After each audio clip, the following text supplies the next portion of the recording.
is CNN.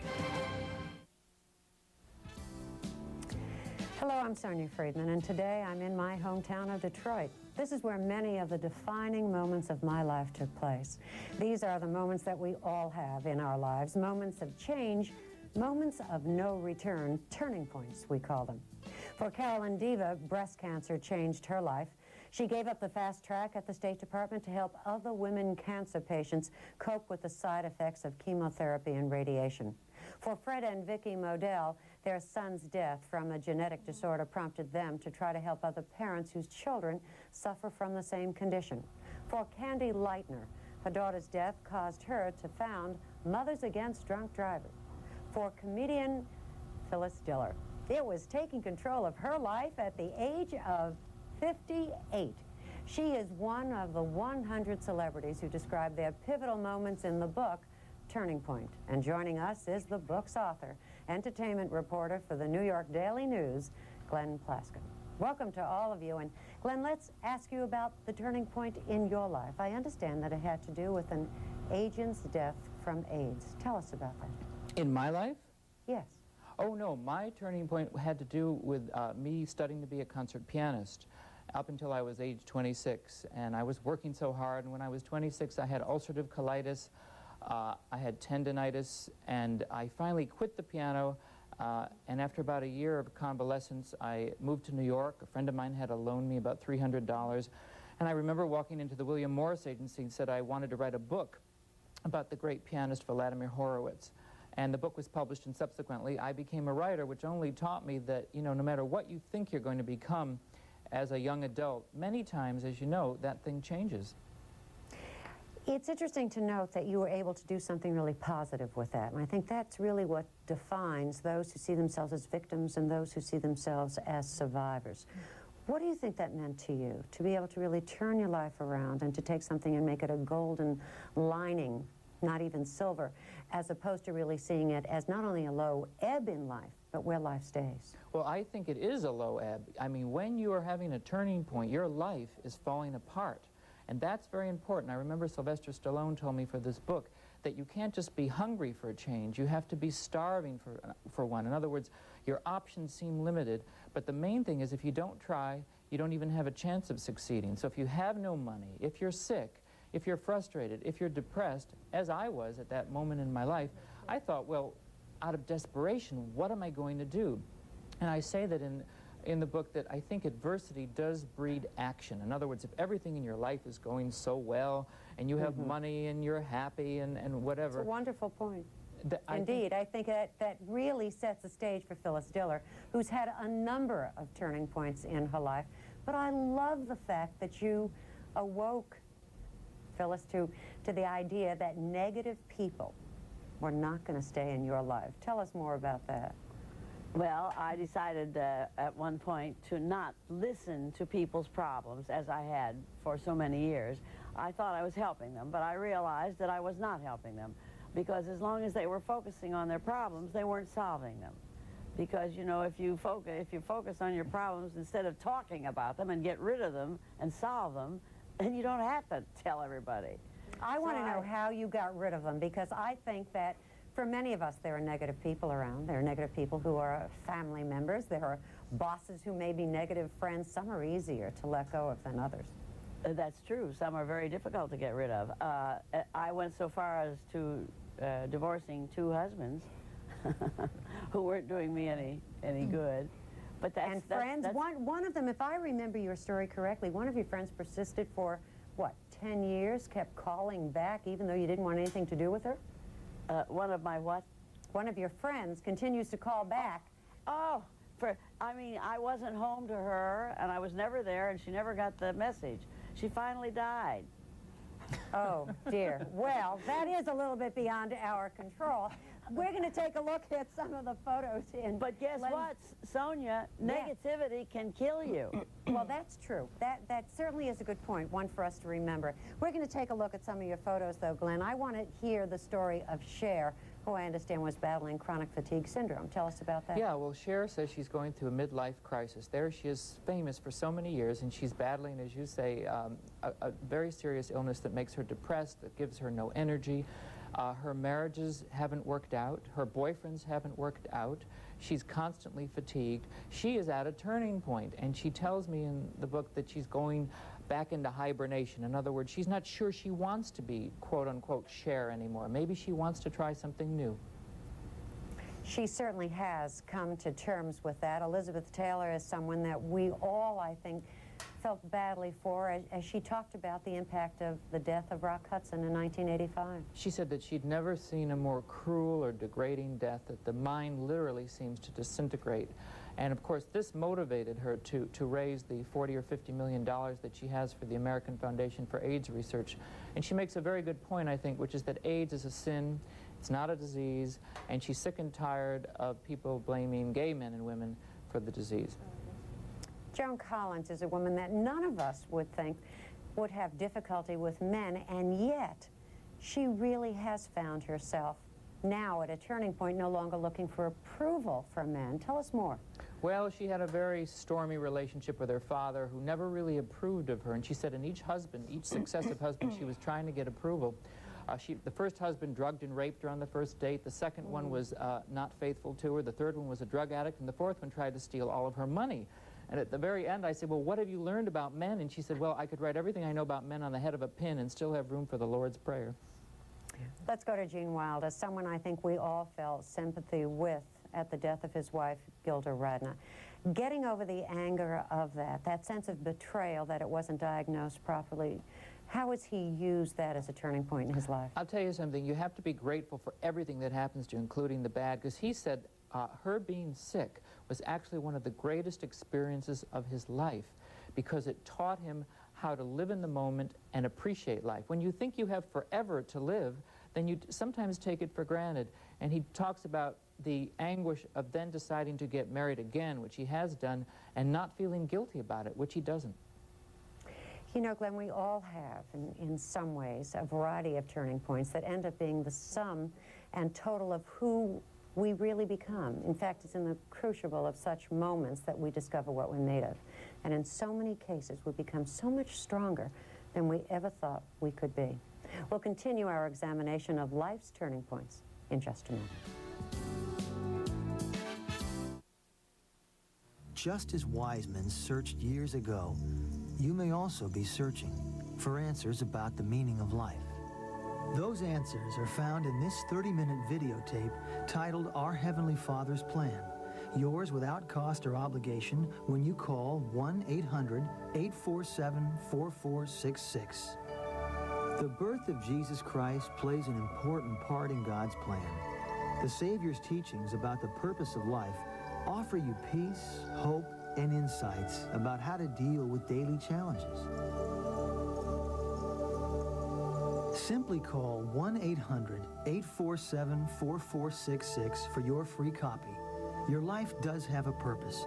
To discover it, phone 1-800-847-4466 for this videotape titled Our Heavenly Father's Plan.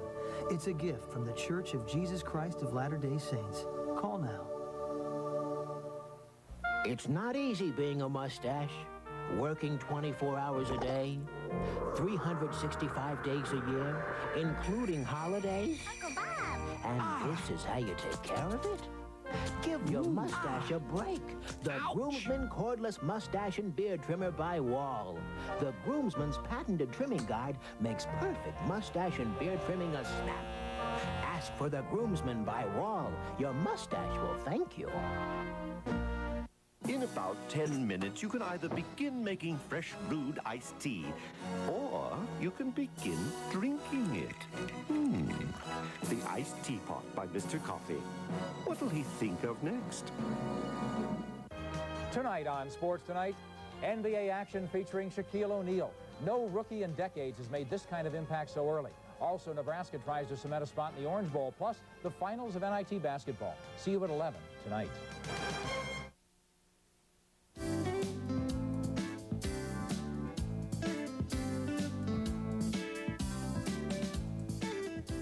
Turning points, often coming after times of tremendous difficulty or even tragedy in our lives. And some very special people mark the change by beginning to help others. For example, Carolyn Diva.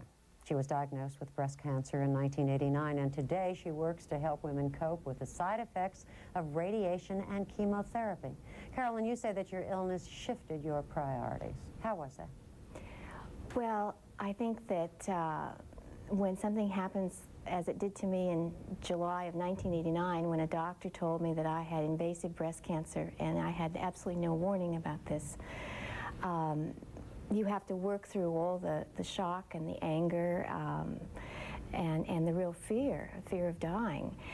And that takes some time. But once you're through that, suddenly it's like coming through on the other side, and things you see more clearly, things that are more important. I think it's almost an enhancing experience in a way, and it makes you take a look at what's important in your life. Well, there are really two sides of that, as I remember expressed in your story. One was your recognition that your family was being claimed by your illness also. The other was that sense of when you feel you look good, it gives you such a heightened sense of spirit. Would you share both sides of that story with us? Well, I will. I think that one of the things that's very difficult when you are part of a family, and most of us are parts of our families, is that when a disease strikes one of us, it also strikes the rest of them too. And while the person with the disease is doing everything he or she can to cope with the disease, the spouse and the children are also at a loss of how to deal with this. And I think it's very important for doctors and social workers and other people in the healthcare community to understand that they need some guidance also, because they're trying to be very strong and very brave and very supportive. And it's a hard job. Right. Carolyn, we'll talk a little bit more about what you're doing for others in a moment. Let's go now to Fred and Vicki Modell, who lost their son Jeffrey to a genetic disorder when he was 15. They were overwhelmed at times by his illness, but also inspired by their son's courage, enough to start the Jeffrey Modell Foundation. Losing a child is perhaps the worst thing that a parent can face. How did you come to help other parents? Vicki? Well, from the time that Jeffrey was diagnosed when he was 9 months old until the time he passed away when he was 15, I think to the outside world, we looked like the perfect family. Fred and I were active parents. Jeffrey was an intelligent and humorous and very handsome little boy. And all that time that I was protecting us, Jeffrey, Fred, and myself, I think I was putting up a glass wall. And by starting the foundation, I was able to go out and help other people. And it was at that point that the foundation became the hammer that broke the glass wall. All of a sudden, all the denial and all the fears and all our unanswered prayers were able to come out.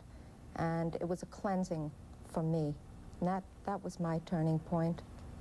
Fred, you really have had a double-barrel hit. You also have a daughter who is retarded. And so the two of you have given love and received love from two children, and yet have had to face the fact that these children were different and were going to have different lives. What do you tell parents who are about facing the same thing at the moment? I mean, what strength do you give them? Well, I think first, for us, we really believe that we were blessed with two wonderful children.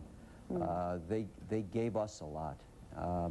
And Lori, who is mentally retarded and is in a special school, blesses us every time we see her. We are high as a kite when we see what she's been able to do for herself and how she's been able to develop. It seems to me that parents do what they have to do. And I think all of us as parents give our children the very best that we can. And I think that's all we can bargain for. Whatever the hand that we're dealt, we have to do our best. That's a very inspirational method. Let's meet Candy Leitner right now. Her 13-year-old daughter, Carrie, was killed by a drunk driver in 1981, inspiring her to found Mothers Against Drunk Driving. Candy, how did you see beyond your daughter's death? What was your turning point? By the way, she was killed in 1980. She was killed 12 years ago. And I think in my particular case, Carrie's death motivated me to found Matt, mainly based on the feelings of anger. There was a great deal of anger over her death, anger that this man was a multiple repeat offender, anger that probably nothing would happen to him within the system, and anger that this problem had been going on for years, basically, without anybody doing anything. So my turning point was not just her death, but also knowing that nothing would happen to this individual. I think if justice had been done, I probably wouldn't have started MAD. I probably wouldn't have become an activist. Candy, didn't I read recently that the same person was picked up, I believe, in the state of Wisconsin and was seen as a first offender there? Right. He was arrested on his 7th drunk driving offense, and he was charged as if it was his first offense, and he was only fined, I think, $583. And by the way, when he was arrested, he was driving on a valid Wisconsin driver's license, and it was only suspended for 9 months. Now, it's interesting that turning points do evolve, and you've really come to another turning point. No longer with the organization of MAD, you've now started a new organization. Tell us what it is that you're trying to do now. I have, thank you. I left MAD, by the way, about 7 years ago, and at that time I was able to grieve for my daughter, and even though I still grieve, it's an ongoing basis. I have, over the years, heard from victims of other crimes, child abuse, rape, family survivors of homicide and murder, and heard their frustration and heard their anger at a system that has dealt with them apathetically and at laws that are basically lax and lenient. And as a result of that, I decided, hey, I did something about drunk driving. I'd like to do something about crime, violent and serious crime. So I've started a group called Americans Against Crime, and we have several areas we're going to focus on, but mainly violent and serious criminals. I am interested in hearing more about that. I think that a lot of Americans share a number of things you've said here today and would like to use our turning points, perhaps a little better than we have in the past. So we'll continue our discussion on life's turning points right after this. At some point, it was decided we should all have to wear clothes. But hey, we can still have fun. Must have a code that you can live by, and so the happiest moments in life are spent in comfortable clothes. Because the past is just a goodbye. The only kind of clothes Fruit of the Loom makes. Teach your children well. Not just underwear, but everything you want to wear over it. Slowly go by. Simple, comfortable clothes. Don't you ever ask them why. The ones you love to live in every day. Cry, so just look at them and sigh. Now comfort has a new dress code. Fruit of the Loom. Clothes for the best of your life.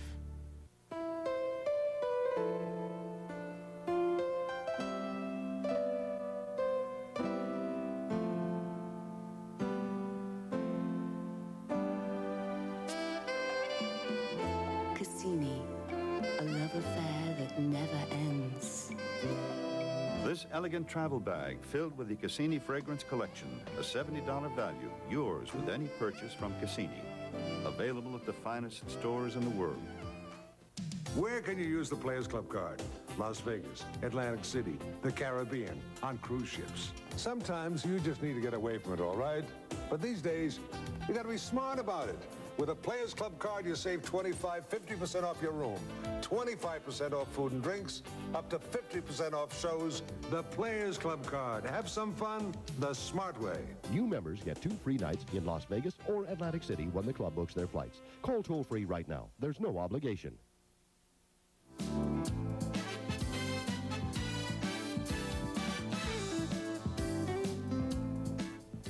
We are talking about life's turning points, particularly those times and events that inspire us to help others. And Vicki and Fred, let me go with you, if I may, to the time when you may have been in total despair, the kinds of things that you had to have said to each other that got you moving again, that started to allow you to feel that this could be a tribute to your son to start a foundation.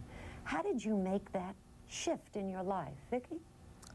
Well, I think that when adversity hits, or when any crisis hits, you have really only two choices in life. One of the choices is to curl under the covers and to never come out and to let it beat you up. The other choice is to look it straight in the face and deal with it and cope with it. And I knew during all those years that the one steady thing in my life, the one important thing that I must not let go, was my marriage to Fred. And so I did everything possible to protect Jeffrey and to protect myself and to protect Fred from the eventual crisis that I knew we would one day face. But the marriage was too important to me to allow anything to come in between that. Fred, that's a very loving tribute to you, to know that your wife recognized that very often this kind of tragedy is what really puts a marriage on the rocks. Well, that's the first time I heard that, but it is beautiful. And I have to say that for myself, I really garnered most of the courage that I had, strangely enough, from Jeffrey. I thought he was an extraordinary human being. He just happened to be our son, and he just happened to be a chronically ill child. But he demonstrated strength and courage that I never believed I had within me. And I think that he taught us both, and I think he blessed us both. And from him, I think we were able to move forward. What a beautiful tribute to his life. And maybe that's part of the secret, as opposed to focusing on a moment of death. On a different side, if I may, Phyllis Diller, I want to know if there was a singular incident after a lifetime of perhaps meeting and knowing negative people. Was there the straw that broke the camel's back, that one moment that said to you, I'm not taking this anymore? Well, one lady in particular was constantly bitching about her husband. He this, he that, and the other, and all those things. So, you know that old thing about if you can't stand the heat, get out of the kitchen? And there was another one, something about a pot, I told her. And so I finally said, look, I'm sick of hearing you bitch about your husband. Leave him. You know, do something. Act. Take the bull by the horns, one of those other cliches. Yes. So guess what? She actually went from San Francisco to L.A., got a job. She lasted 1 day on the job. That's how much she cared about getting away and building a life of her own. She went back to her husband, and she's still bitching, but not to me. Well, that's the clue, though, is that whoever she's doing it to, you saved it from being yourself. There Glenn you Plaskin, go. I was really a little surprised to have you have Leona Helmsley in your book, and I want to know why you put her there. Well, she's one of my favorite people. I actually think she's been terribly mistreated. She's a very intelligent, charming person. And in the book, of course, even if I didn't like her, she'd make a great turning point, because there's a woman who has been put in jail for 4 years for supposedly evading $1.7 million in federal taxes. But as I say, she's 72 years old. Her husband has had 4 strokes. She's paid a $25 million fine and more than $350 million in taxes, which is a lot of money. And I think we have rapists and we have murderers who are out on bail. This is true. But Leona Helmsley is sitting in jail. Believe me, she could do much more good sitting in one of her hotels passing food out to the poor. Well, you make a very appealing case for her, no question. Carol and Diva, what is it that you do for women who have gone through what you did? That is, a loss of hair, a loss of a sense of self-esteem, a loss of one's own feeling of attractiveness and femininity? Sylvia, I direct a program called Look Good, Feel Better. Did she say Sylvia? Did I say Go ahead. Yes? That's all right. Go ahead. No problem. What did I say? You said Sylvia, but you know something? I answer to that, too. Okay, I'm sorry. A little nerves. I direct a program called Look Good, Feel Better, which is offered in partnership with the American Cancer Society and the National Cosmetology Association and the cosmetic industry. And it's a free program that's offered nationwide to women who are going through cancer treatment to help them basically take hold of their lives through this education of learning how to deal with hair loss and changes to their skin and discoloration. It's also, in a way, a support group. I think it's the first step in a way to becoming a survivor, to being in a survivorship situation. And it helps them get their self-esteem and confidence back. I came to know about this program actually myself when I went to it at Georgetown University Medical Center where I was being treated.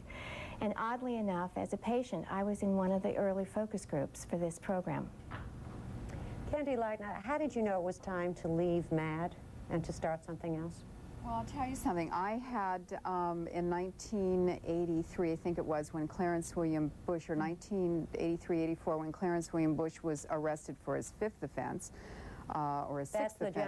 That's the gentleman right, that killed my daughter. It was his 6th offense. It was after he killed my daughter, and he was arrested again. I found myself becoming very depressed. I mean, very depressed. And all of a sudden, I realized that I needed to grieve for my daughter, that MAD was a wonderful way of channeling my anger, but it was not the best way to channel my grief, that in many ways it kept her alive. And I needed to cry, I needed to feel depressed, I needed to do all the things that one needs to do when their child is killed or their child dies, and I wasn't able to do it with MAD. Fascinating, just a fascinating point. What I'd like to do is give our audience their turn for turning points. So if we may, let's take a break now and ask the audience, if you have had some moments in your life, if you're experiencing one right now, or if you need some help to take the cloud away and let the sunlight in, let's talk about your turning points next. Here's our number. It's our New York number, 212-643-0077.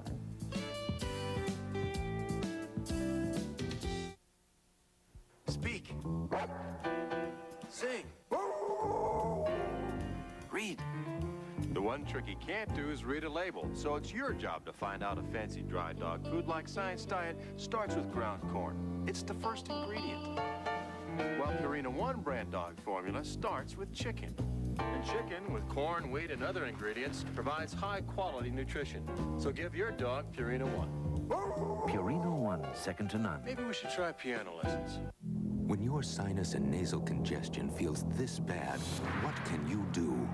Last year, you wanted to call the doctor. Last year, you wanted a prescription. But this year, Tavis D in its full prescription strength is available without a prescription. Just one tablet helps relieve 12 hours worth of painful congestion and sneezing. Guess what? I'll be there after all. Tavis D.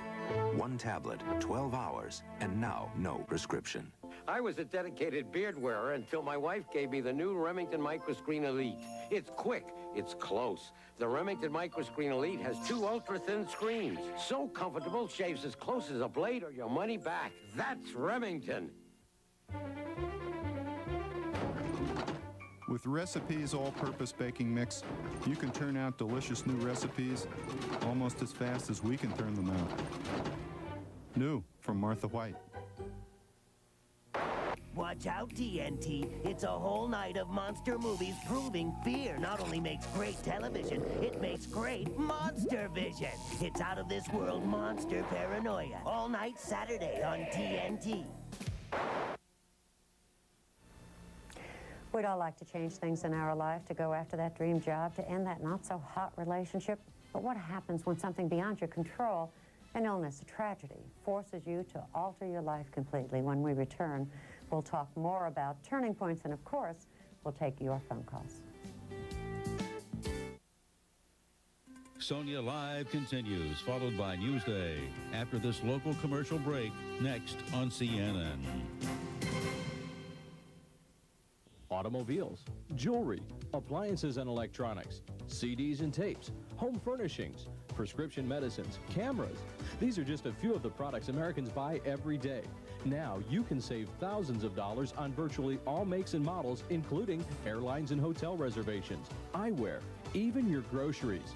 Save thousands. Call this toll-free number now. There's no obligation and your satisfaction is guaranteed. So call now and don't spend any more than you have to ever again. Here at America's Fitness Warehouse, we have one basic principle. That is, if we have to match someone else's price, then we were priced too high to begin with. That's why at America's Fitness Warehouse, we set the prices so low that we're the deal to beat. America's Fitness Warehouse has the largest selection of aerobic and weight training equipment in town, including the #1 bench manufacturer in the USA, Bodysmith by Parabody. So bring the family on down to America's Fitness Warehouse, where America shops for fitness. You'll be glad you did. I'm Ron Krett, and you have my word on it. This is CNN. Hello again. We plan, we dream, we replan, and then one day everything changes. We'll talk more about life's turning points, as well as hear from you on the phone. First, let's get the latest in financial news from Myron Kandel at the Business News Desk in New York. Well, thanks, Sonia. Stocks usually rally the day after Thanksgiving, and today is no exception. The Dow Jones Industrial Average is up 16 points at 3282. The Dow had been up nearly 30 points earlier. There's only 30 minutes of trading left today as the exchanges closed 2 hours early due to the Thanksgiving holiday weekend. Big board volume is very light, only 94 million shares traded so far. The other key indexes are also higher, with the Standard & Poor's 500 and the NASDAQ Composite once again in record territory. But bond prices are sharply lower. The Treasury's 30-year benchmark bond down 24/32 of a point, the yield rising to 7.59%. Personal income rose by 1% in October. That's the biggest increase in 10 months. And personal spending rose by 0.7%. Both those reports are good news for retailers on the day after Thanksgiving, traditionally the busiest shopping day of the year.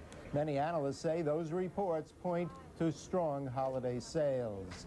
And that's the latest in business headlines. I'm Myron Kandel at the CNN Business News Desk in New York. Now back to you, Sonia. Thank you, Mike. And we're discussing turning points, those moments in a person's life that can change everything. Let's go right to our phones to Beth in California. Welcome. Hello, Hi, Beth. how are you? Yes, great.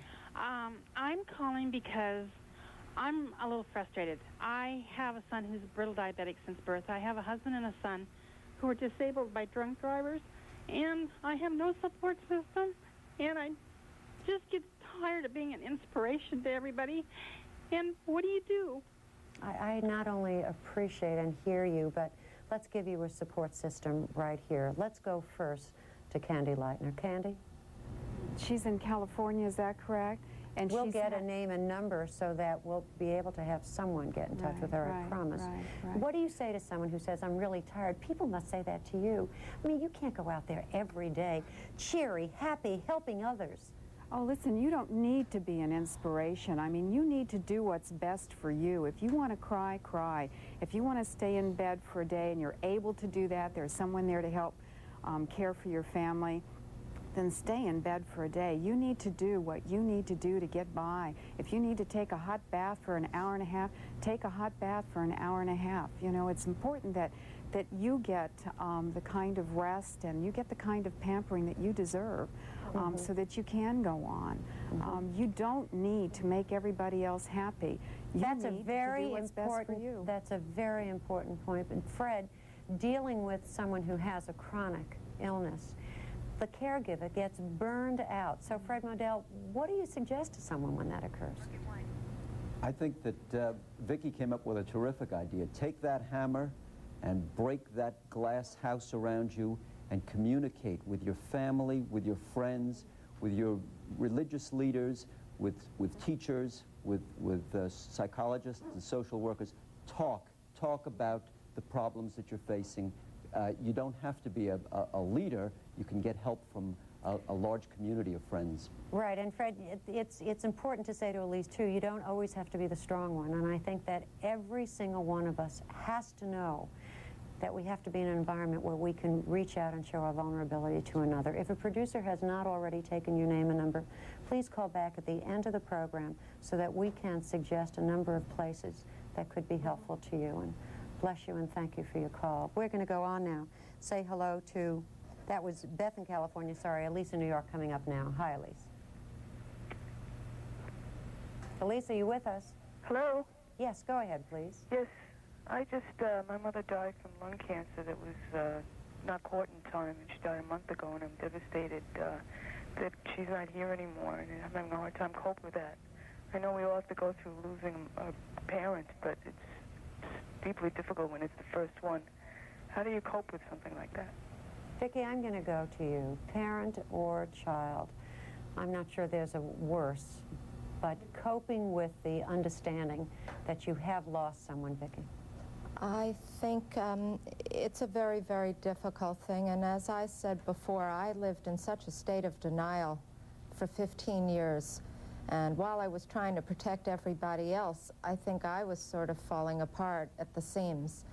And I just say to you, just try to look this sadness and this crisis in the face. Try to deal with it the best you can, and try to rely on someone else that you feel very, very close to, that you can confide in.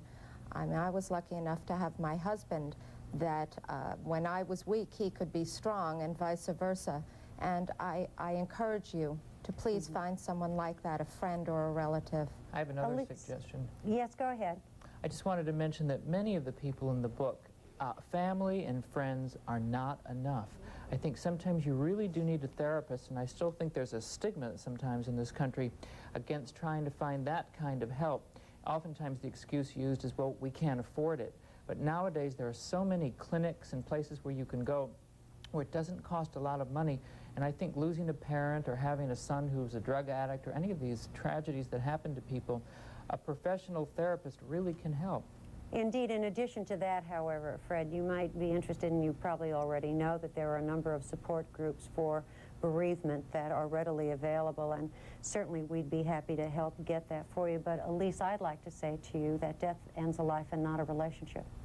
And you will be carrying your mother around inside of you for the rest of your life. She will always be there in some way, and that's part of what I think we all have to come to terms with as we face and cope with the issue of death. Thanks for your calling. You let us know if we can be helpful. Let's go to Jim in North Carolina now. Hi, Jim. Hi, Sonia. It was about 3 years ago that I came out to my dad and told him that I was gay. And this turning point that I'm kind of facing now, I didn't go home for Thanksgiving this year because I'm kind of breaking away from my family a little bit, because he's really having a hard time accepting that I am gay. And I guess I'm still having I am having a rough time right now. I haven't really told like anybody at work, and I'm still in the process of coming out, and it's very... I wonder if the rest of you would mind if I co-opt this question and try to give a response, because I think this is such a serious and difficult problem for people. I would like to ask, Jim, if you feel that you could write a letter in which you say how much you miss being home, and ask your father in particular if there was also a void, an empty chair, and would he like to talk to you about how it would be possible for a reconciliation to occur where you respect each other's differences, where you respect the humanness in the other, and in which he sees you clearly for what you are, his loving son, the same as you were the day before you made your announcement. That might be helpful to him, but it may be very, very helpful to you. We continue talking about turning points. We continue taking your calls. Here's our number. Remember, it's a New York number, 212-643-0077.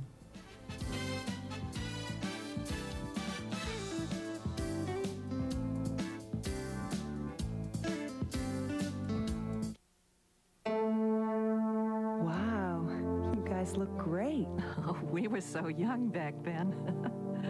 Mom, was it any easier when you got married? No, but we pulled together, just like the two of you will. We're not starting out with very much. We didn't either, but we saved, and we invested. Since 1928, families have invested with Scudder, America's first family of no-load funds. I was afraid of the computer, but with Quicken, it's easy to use. I never worry about money now that I use Quicken. Yes, Quicken, the #1 selling finance software and the fastest, easiest way to organize your home and small business finances. If you can use a checkbook, you can use Quicken, because your screen looks exactly like your checkbook. A keystroke gives you detailed reports like income and expenses, net worth, and many more. So, if you have a PC with DOS or Windows or a Mac, call now. Call 1-800-243-4650. A kiss? No, I'm sorry. I don't think so. Oh, no, please, no, baby, no. Oh, not a good idea. Not now. No, bad time. Fight morning breath with Scope. Scope has 2 powerful ingredients that kill 90% of the bacteria that cause morning breath. Your kiss is ready. Pucker up. Right on the kisser. Come on. Kiss morning breath goodbye with Scope. Give me that kiss. How safe are you in that hotel room? Rising crime means rising danger, but are hotels facing the problem or ducking it? Plus, veteran actor Darren McGavin talking about miracles. Tonight on Larry King Live, 9 Eastern on CNN. I'm Cheryl Atkinson. Here's what's coming up at the top of the hour on Newsday. A moderate earthquake rocks a California ski resort, and bargain hunters line up at daybreak to stalk the perfect holiday gifts. Join us for those stories and more at the top of the hour on Newsday, right after Sonya. Now back to Dr. Friedman in New York. Thank you, and we're talking about turning points. And Glenn Plaskin, I thought that one of the most wonderful stories in your book was the one about Michael Caine and how he viewed the woman who was to be his future wife on a commercial and went after her relentlessly. Tell us about that. Oh, good. A happy story at last. Yes. Well, falling in love can be fun, can't it? He was headed toward being an alcoholic. He'd been, of course, very famous, and he was going out with lots of women and really headed for trouble. And one day he was sitting there watching television, the Maxwell House coffee commercial, and there was this gorgeous woman who came on the screen, and he actually followed her to South America. He found out where she was. Then he followed her to London, where they called him the Shark, because he had a bad reputation for womanizing, and eventually they fell in love. And I asked him, well, how did you turn around that propensity toward womanizing? You know, how do you go from being polygamous to just monogamy? And he said he uses the zoom technique on her. He just zooms in on her, and he sees many different women in one woman, so that sex, for instance, is never boring, because he keeps seeing different facets of a stone, as it were. We're going to have him give lessons on how to do that in this country. Let's go to Liz in Virginia next. Hi, Liz. Hey, Sonya. Yes. Hi, terrific show. I think it's wonderful. I just wanted to tell you, I'm a 26-year-old survivor of hydrocephalus and epilepsy, and the hardest time in my life was when I had a violent reaction to one of my medications. I completely lost control of my life for 2.5 years. And after going through that experience, I finally put my foot down, told my doctor he had to get me off of this medication, put me on something I trusted, and I was able to go through the emotional aftermath and tell myself, you cannot put up with this anymore. You have to get your life together. I started building my self-esteem. I'm now helping people going through the same types of problems. And my life, for the first time in my life, I'm in complete control. What a wonderful story. Thank you for telling us about that. We'll go to Ed in Pennsylvania now. Hi, Ed. Hi, Sonya. Can you hear me? I can. Go ahead. You're on the air. Yes, I was diagnosed with multiple sclerosis at the age of 29, and that caused a lot of conflict in my life. I just recently got over a divorce, and then I was engaged to another woman, and I had to tell her when I was diagnosed in the hospital that I was diagnosed with multiple sclerosis. And I seem like I can never get over adversity because I'm going through it again. I lost my job. I was forced to retire from the Air Force, and I can still work, and I could have still done my job, but they forced me to retire. And now I can't seem to get another job. Well, hold on and don't go away. Vicki Modell, you have certainly come into a great deal of adversity, and Candy Leitner, you have too. I remember that you lost 3 family members in a row. So, Candy, let me go to you first and say to you, what do you do when you feel as though there's this cloud over you and over your life? Oh, you're right. I do know that feeling. I think what's most important is to realize that you have some choices that you can make, and it's up to you to make those choices. And in my particular case, I realized that there were things that I could learn from those tragedies, and I was able to learn them when my father died. I was able to say goodbye to him from knowing so much about death as I had learned over the past year or two in writing my own book about death, and I was able to close some areas. And I think it's most important to realize there are still areas that you have control of in your own life, and you just have to take a look at your options and know both sides of the situation and make the right choices. Yeah, I think that's hard for us to do when things are not going well, but I think it's critical even if it's the smallest thing of recognizing that you can get out there and look for another job, and you have that capability, and you really need to hang on to that. Carol and Diva, I want to ask you about something that could really affect any one of us as spouses. Your husband was an intimate of the Reagans. Your whole family life really revolved around the Reagans for years and years, and then one day, that was over. Did you have resentment that you had to put aside? Did you have anger? Did you have to then be a support for him? Maybe sometimes when you didn't want to? I mean, how did you deal with that turning point in your life? Well, that was a tough turning point, and I have to tell you that sometimes I felt like I was in a soap opera that I really didn't want to be a part of. But I think that we were extremely fortunate in that we have a family that really, at that point, we didn't understand the resources that we had within our family, and they all came up. And we helped each other through it. I can only say that it was a long time, and it seemed as though it was never going to end. But my husband has a saying that you just take one day at a time, and that's something he taught me. And I think it's a very important thing to keep in your mind, whether you're in terrible times or whether you're in the good times. Candy Lightner, you indicated that you were writing a book about grief, and one of the things that everyone here can talk about, I'm sure, is the issue of anger. What do you do with the anger that comes? Because you didn't call this to you, but there it is anyhow. I think the first thing you need to realize that anger is completely normal. It's an okay thing to feel. I think when you try and fight that anger and you feel that it's abnormal and you shouldn't feel that way, that's when you have a problem. You can do a number of things with that anger. Some people, such as your other guests, Models, I'm sure had some anger when their son died, even though it was an anticipated death, turned it into indeed. Helping others. I'd like to ask Vicki, since you brought that up, let me go to Vicki Modell and ask about that. You and Fred had to have had anger. It's just a normal part of life. What did you do with it? Well, for me, unlike Candy, whose daughter died so suddenly, she really had no time to prepare herself. I, on the other hand, had 15 years to prepare myself for something that could occur. And well, I guess that if I may just cut in at this moment, you all have been so generous with what has gone on in your life. You all represent different kinds of things. Hopefully each of us will take something away to see that we can make a turning point, have a happy ending. Thank you all again. And up next, they may be a thing of the past, but dinosaurs are in these days. We're going to find out why so many kids like them just as much or maybe even more than Nintendo.